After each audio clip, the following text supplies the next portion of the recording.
Magandang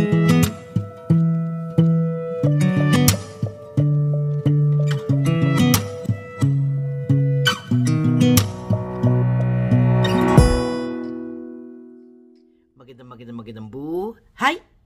1, 2, 3. Welcome! Welcome na naman po sa panibago namang vlog ni Michikoy and good morning. Sarap.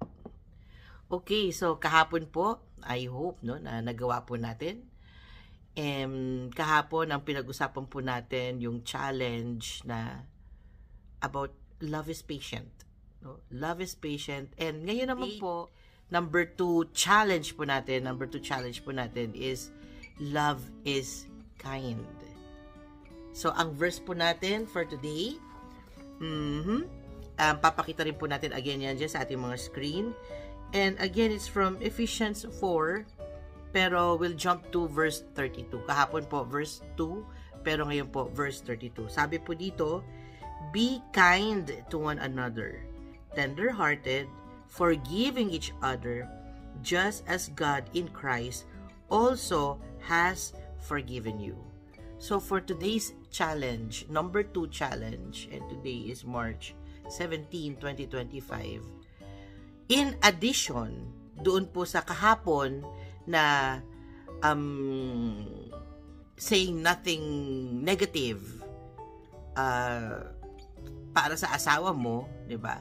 Ngayon naman po, dadagdagan natin yung unexpected gesture as an act of kindness. Sampulan natin. Paano kaya? Yung alam mo yun, hindi ina-expect. Di ba, minsan, okay, sampulan, minsan magugulat ka na, ay, nakakatawa naman to. Kasi hindi mo usually ginagawa yun. Pero, gagawin mo ngayon. Di ba ngayon, ang dami nagcha-challenge na, kunyari, bumili ng bulaklak, tapos ipapahawak, tapos biglang papasok sa pintuan, ay, thank you. Yung mga ganun bagay, di ba? So, ngayon, yung ganun, yung mga unexpected, yung hindi niya ina-expect na, gagawin mo yun para sa kanya. Okay, so, yun po yung challenge natin for today. I don't know kung gagawin nyo po or magagawa nyo po. But as I have said, this is a challenge.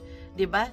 Kung sabi ko nga, kung on the rocks po, yung inyong relationship, try nyo po itong gawin. But again, gawin po natin to alongside with our Lord.